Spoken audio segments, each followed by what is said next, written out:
Good day, guys. Good day to you all. Welcome back to the Formula Sports channel. Welcome back to the channel. People, we in a good mood. Anytime the Reggae Boys do well, the Jamaican Reggae Boys fans are in a good mood. Since we all have smile on our face, ladies and gentlemen. Seeing last night's encounter against St. Kitts and Nevis, the Reggae Boys did well, a spanking 5-0 performance in their last Gold Cup group game fixture. See, me telling you before the match, people, dump up time, people. That me telling you before the match, dump up time, goals galore.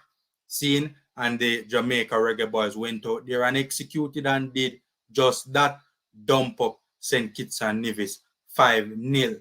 Unfortunately, we didn't get to top the group. Those honors went to the United States of America, who had a superior goal difference than us because they also was in a run riot mood. They ran riot over Trinidad and Tobago in their last group game as well and ended the group on a superior goal difference. So unfortunately, we end up on the same side of the knockout stages with, the big giant Mexico. So if we're going to win this Gold Cup, we have to beat the two top teams in Concacaf, the United States of America and Mexico. Certainly the two top teams in this tournament. So that was the only downside. But we now want really put no negative on the thing because, to be fair, yesterday, our last night's performance there was a lot of positives and not really anything negative to talk about, really. Just lone praise, seeing a professional performance from the Reggae Boys yesterday against St. Kitts and Nevis. The starting lineup read Limbekisa as the right fullback, DishonBernard and Adrian Mariappa as the centre backs. DishonBernard scored a wonderful goal yesterday for his first international goal. Amari Bella left fullback, Latibeaudiere, Russell the pivots, the midfielders, Paris, Leon Bailey, Demarai Gran up top, Mikel Antonio. The statistics for you guys, I mean, it's a good while when I see stats like this in favor of the Reggae Boys and the people. Jamaica 18 shots to St. Kitts 9. That's probably the only downside to the game. I think St. Kitts got a chance or two now. The game really started to open up. I think the Reggae Boys were chasing the goal difference to try and top the group, and the game started opening up. St. Kitts had 1 and 2 look-ins. There was one chance off the top of my head that I remember that was really a close call for us. We don't want to be conceding goals against teams like St. Kitts.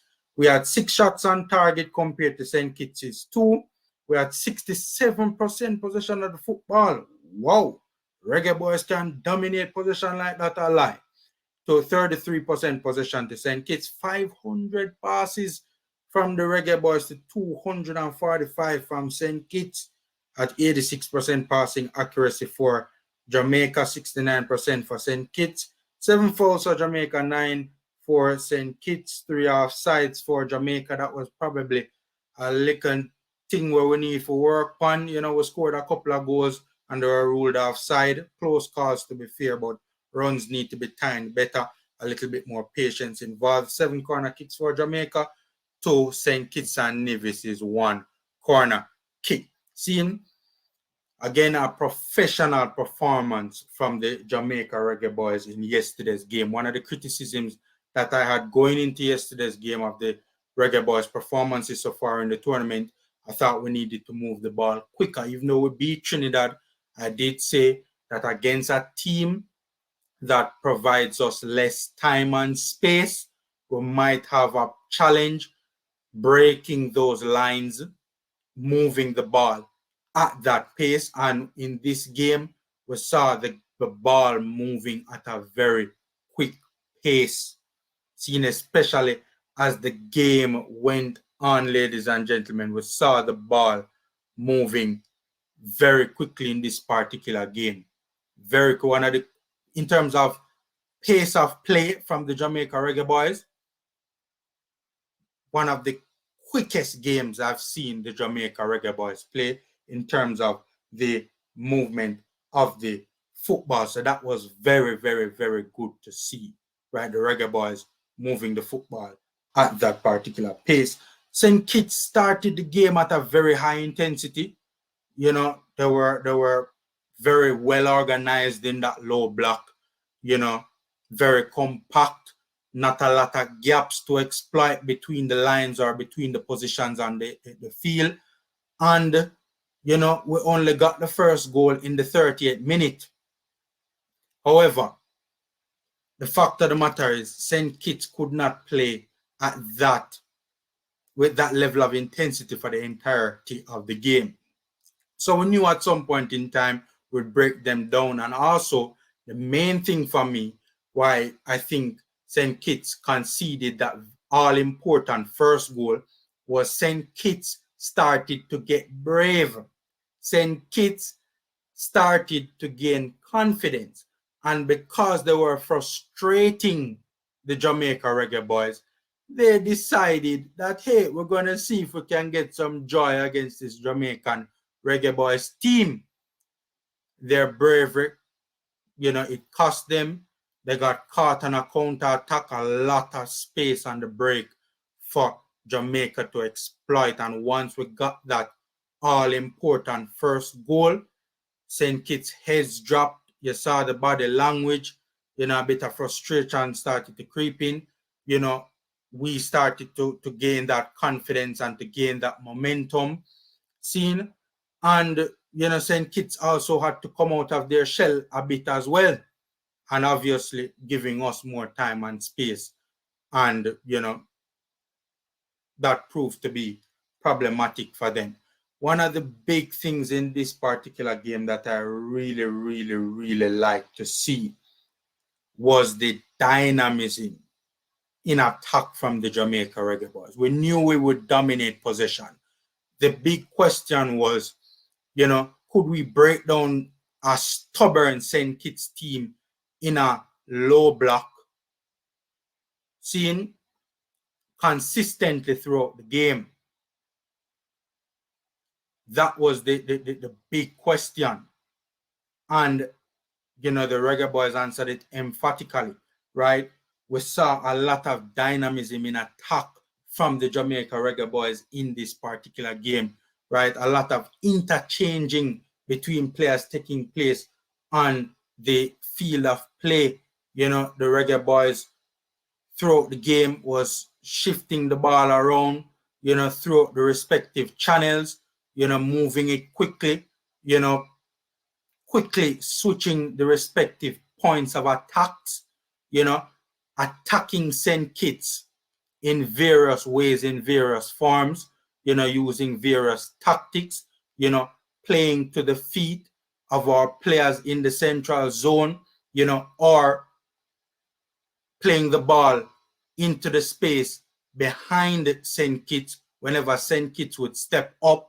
St. Kitts not wanting to, you know, defend so close to their penalty area throughout the game. Whenever they stepped up, we exploited space behind. So the attack was very dynamic, ladies and gentlemen. Blindsided runs in behind of especially the space between the center backs and the space between the center backs and the full backs. You know, we saw a lot of that. And we also saw our fullbacks pushing up, getting very high into attacking zones. You know, we saw, and this was one of the biggest things we saw in the game, right? Overloading of the central zone to create space in the wider channels, right? To try and pull St. Kitts apart, seeing. So the attack was very dynamic. We saw the patterns of play, the patterns of movement, you know, the sharp interchanging, the sharp, quick link-up play that was just all of this, you know, combined to just disorganize and discombobulate the stubborn St. Kitts defense. And I think St. Kitts really and truly tried their best to keep the Jamaica Reggae Boyz out, but the deficit in quality and the quality that the Reggae Boyz had on display, right? The Reggae Boyz really and truly were playing to their full potential, I believe, or damn near close to it in that game against St. Kitts. and it was very, very, very difficult for St. Kitts to keep up with that. They tried their very best, but they just couldn't. And that is what I want to see more of going forward from the Jamaica Reggae Boyz. That sophistication and that dynamism in the attacking moments and attacking transitional moments from the Jamaica Reggae Boyz. That is what we want to see from one of the best teams on paper in Concacaf, especially when we're playing against fellow Concacaf opposition. Hopefully, we see a lot more of it going forward from the Jamaica Reggae Boyz. But all in all, man, you know, a very impressive performance, man. Very, very, very impressive performance from the Jamaica Reggae Boyz. Hopefully, we can see more of it going forward. With that being said, ladies and gentlemen, knock up the like button, subscribe, and share. A big 5-0 victory for the Jamaica Reggae Boyz. You know, we will soon know who our opponent will be in the quarterfinals. We'll wait to see how that Group D turns out.